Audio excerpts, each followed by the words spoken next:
What's up, YouTube? Welcome back to the Colourless Board Games channel. Now, we used to do Magic the Gathering content on here quite a bit, and I do reference it a lot when we're talking about game design and some of the other side content, but I hadn't actually played in paper for a long time. I just, kind of casually play on Arena, but the new Final Fantasy set has released a few things that have got me actually really excited to come back and casually play Commander again, including this specific line of text here on Ultima, Origin of Oblivion. Now, this is a really interestingly designed legendary creature card. It's 5 colorless, 4/4, that has 6 lines of text on it that I don't care about, but it has this one line of text on it at the bottom that says, whenever you tap a land for colorless, add an additional colorless. And so I got cooking. I've built a deck. We're going to run through it a little bit. We're going to do, kind of the key pieces, talk about the main stuff here at the start, and we'll kind of go through the broader stuff towards the end. But disclaimer, I only build EDH decks that are at a power level 3. So 3 game changes, no insane infinite combos. We are playing High Tide in monocolorless. We are playing High Tide. Let me explain what I mean. Because of the synergy that Ultima gives, where all of our lands are going to tap for double, we can lean into that a lot and try and use a few things to get a bit more of a crazy strategy out of it. With, for example, Forsaken Monument, which also has a similar line of text on it, except it says tap a permanent, it doesn't specify a land, but it also has some other great lines of text on it, like whenever you cast a colorless spell, you gain 2 life. That will become relevant later on, right? Write that down in your notes. But old heads of Magic the Gathering will know this card here on the left, which if you check the price recently is $1,400. It was only ever printed once on paper, and so I recommend proxies, of course. I recommend proxies. This is the Candelabra of Tornos. Now, very, very long time ago, High Tide was a deck that relied on the Candelabra of Tornos, and an instant speed blue card, High Tide, that makes all of your islands tap for an additional blue whenever you make mana.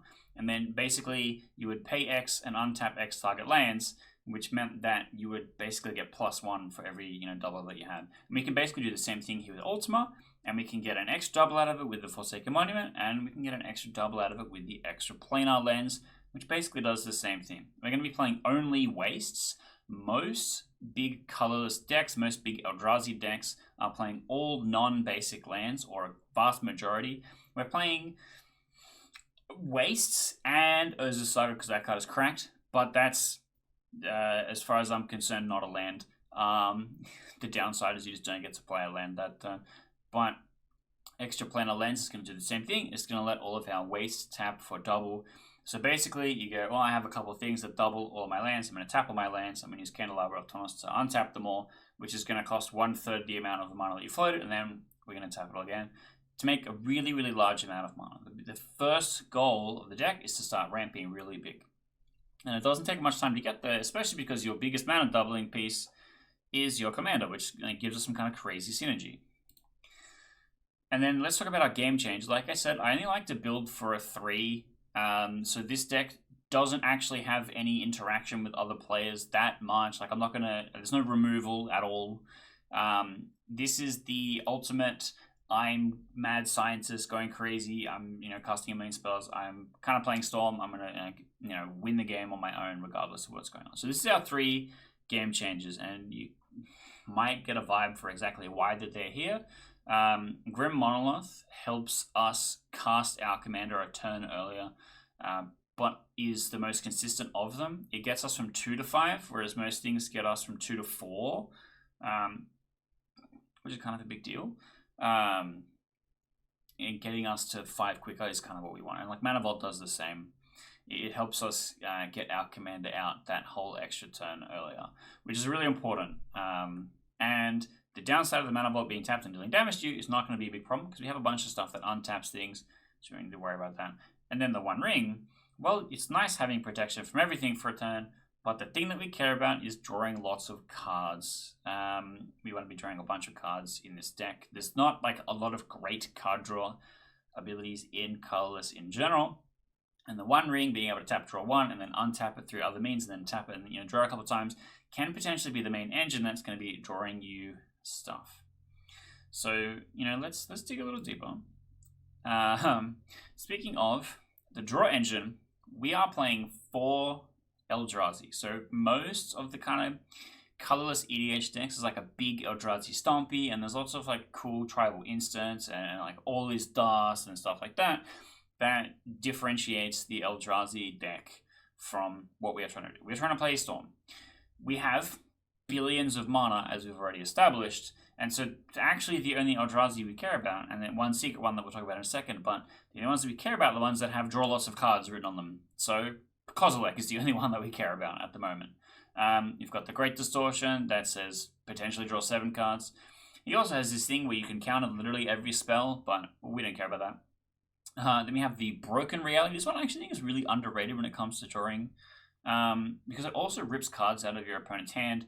Basically, when you cast it, you target 2 players. You don't have to pick yourself, and I recommend you don't pick yourself, unless if you have like a bunch of extra wastes in hand or something. But if you're in a pot of 4, there's 3 other players that you can be picking. And then they have to manifest 2 cards, which is playing from the hand face down as a creature, and then you draw a card for each of those things.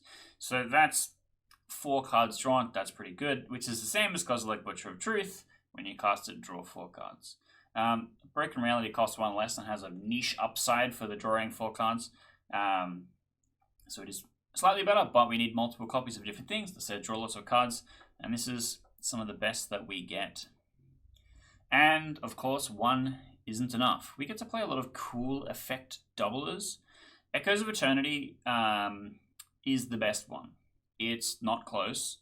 It's the main thing that will win you the game most of the time. It goes really crazy, especially if you have a colorless spell that does something when it enters, because you cast it, you get a copy of it. The first one resolves, it enters. The first spell on the stack. The copy resolves, it enters. The copy enters. It's enter the battlefield thing triggers, and then Echoes of Eternity copies an extra time. So if I have an artifact that just says when it enters the battlefield, draw a card, I'm drawing 4 cards, which is a lot. It's crazy. I don't really have any way to search it out consistently, but it does go kind of crazy. But we do have some other things that will do something similar for some of the more kind of crazy options.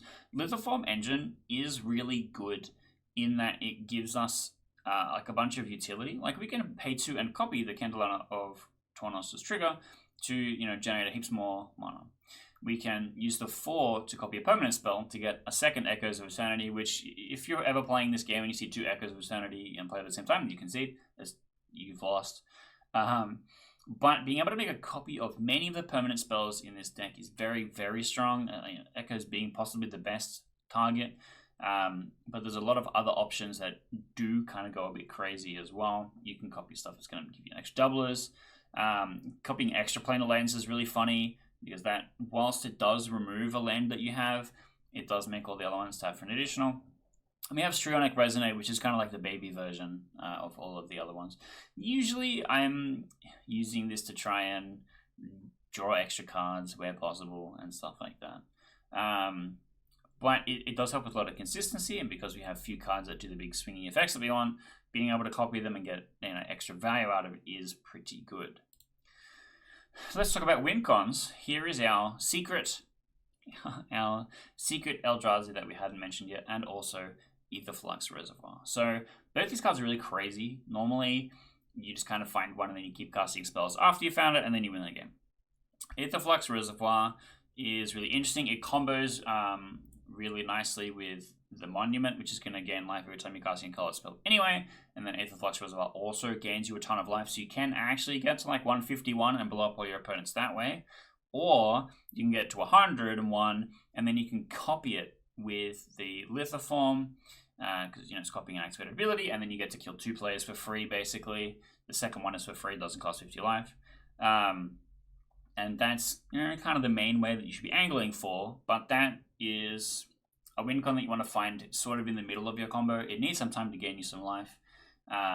Whereas Glaring Fresh Raker, it kind of wants to be played earlier in the combo, and it does kind of help you get there a little bit because the Eldrazi spawn that it makes allows you to make mana with it, basically. And you can use that to help you, play out some of your stuff as you're drawing lots and lots of cards.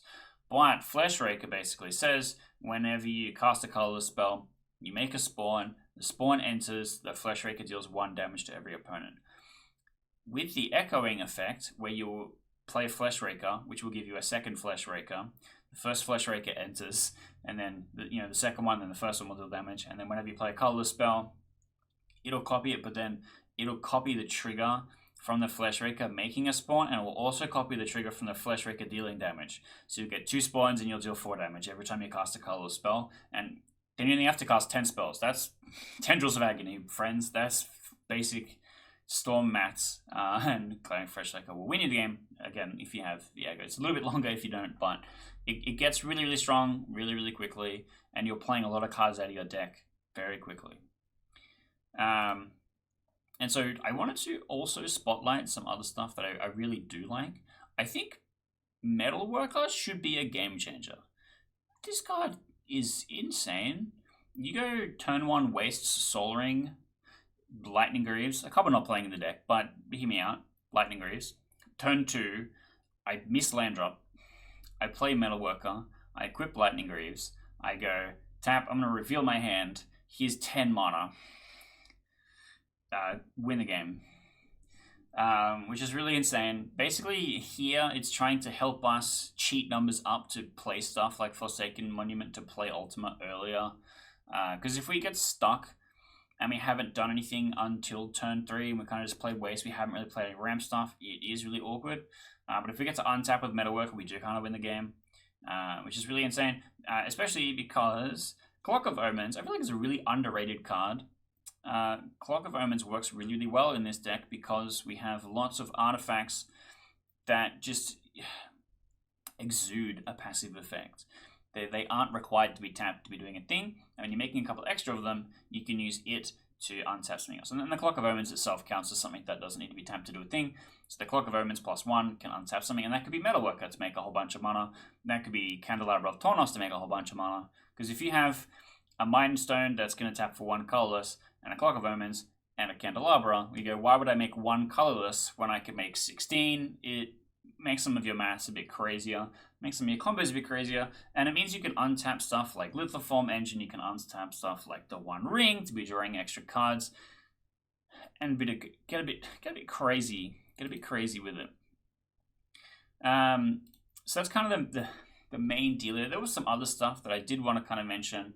Like we are playing things like Semblance, Anvil, and Ugin, which is going to reduce the cost of all of your spells. We do have like a lot of consistent gas. Like we have an artifact that lets you play artifacts on the top of your deck, and if they cost less, it's really easy to be playing a lot of different stuff. We're also playing a lot of eggs.